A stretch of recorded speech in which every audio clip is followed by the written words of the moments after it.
The PTE listening fill-in-the-blanks question type can sometimes be a little tricky, but it can offer you a lot of points. So let's look more closely at how you can succeed with this question type.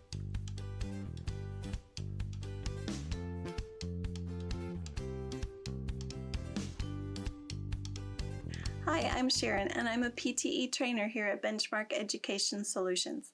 Thank you for joining me for this overview of the listening fill-in-the-blank question type. In this video, we're going to talk about how this question is scored. We'll do an example together, and then I'll leave you with some important tips to keep in mind when answering these questions. Let's get started with a brief overview of this question. This is the third task in the listening section. You'll see a text, also called a transcript, with around 5 or 6 gap fills. Unlike the reading and writing version of this task, you won't see a word bank. Instead, you'll need to rely primarily on your listening skills to fill in these gaps. This is one of the reasons why this question type can be considered tricky. You should use your preparation time wisely. You'll have 7 seconds to prepare before listening. During this time, you should be scanning the gaps and understanding what comes before and after them. We go over this strategy in more detail in our in-depth lesson. After that, you'll hear an audio of someone reading the transcript. It will typically last around 30 to 60 seconds. As the speaker talks, you will be reading along. When you come to the blank, you will have to write the word the speaker says. Of course, you'll need to spell it correctly. This question type relies on your listening skills, your spelling skills, and also various language skills like grammar and collocations. You can expect to see 2 to 3 of these questions on test day. Okay, now let's look at how this question type is scored. This question's scoring is called integrated, since it counts towards your listening and writing scores. You'll get partial credit for each correctly completed blank. You get a score of 1 for each correctly completed blank, meaning that you wrote the correct word and spelled it correctly. You don't get a point if you get a completed blank wrong. For example, if you wrote the wrong word, or if you wrote the correct word but spelled it incorrectly. So one question could have quite a few points, which is why this question type is very important to do well on. Now let's look at a sample question. Here's a sample transcript with 5 gaps. We'll go through strategy and tips in our in-depth lesson, but here are a few things to keep in mind. Use your 7 seconds to your advantage. Look at the words that come before and after the gaps.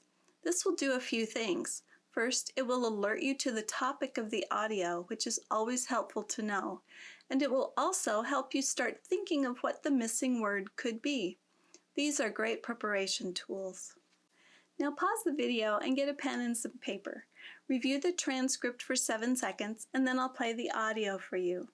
Write down the 5 missing words that you hear, and when you're done, we'll go through the answers together. Are you ready? Your time starts now.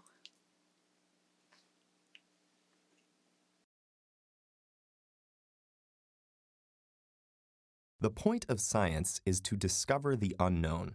And in the history of scientific investigation, it's definitely happened that new discoveries have gone against established science and even overturned whole branches of science. Such discoveries must be proven extra carefully to withstand skepticism. In the case of telekinesis, the idea goes against established science, but lacks the powerful evidence in favor of it. Our universe is controlled and explained by the laws of physics. And one of these laws tells us that brain waves can't control objects because they're neither strong nor far-reaching enough to influence anything outside of our skulls. How'd you do? Here are the correct answers. The first gap is overturned, which is a verb. Note that this is the past participle form of the verb, which makes sense since have gone against is used previously in the sentence. The second gap is withstand, which is the infinitive form of the verb withstand. This makes sense because it comes after to. The third gap is evidence, and this makes sense since the last part of the sentence was missing a noun. Powerful, an adjective, modifies the noun. The fourth gap is physics, and it fits with the collocation laws of physics. The last gap is probably the most difficult because it contains a hyphen.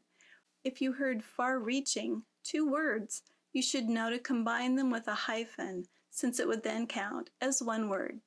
This is an adjective. Notice how I talked about the parts of speech for each missing word. Even though there isn't any obvious grammar in these questions, and they might just seem like simple spelling and listening activities, they are really so much more. What you're able to accomplish during your preparation time and your checking time can rely on grammar too. And again, we'll go over all of this in more detail and with more examples in our in-depth lesson.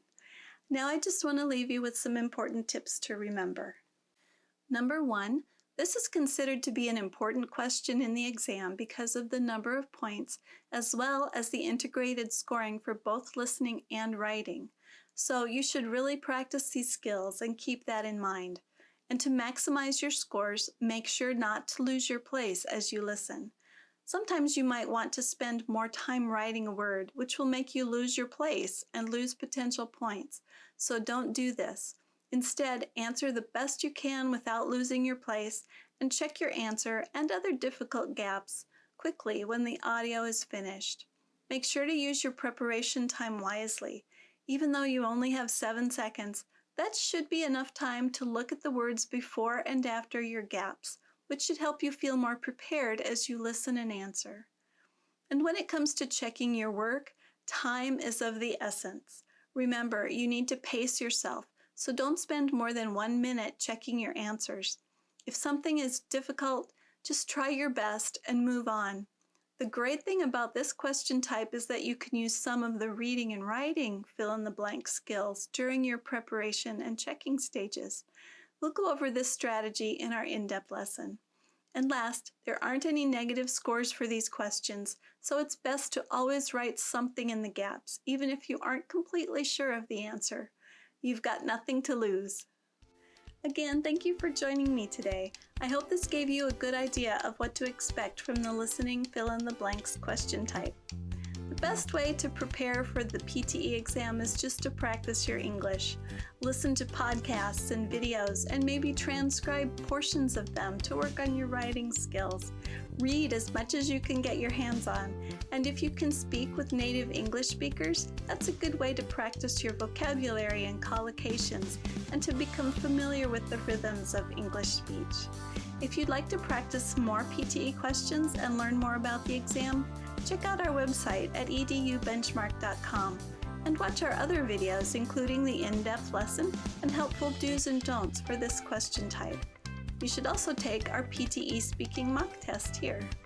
Have a great day, and I'll see you in the next video.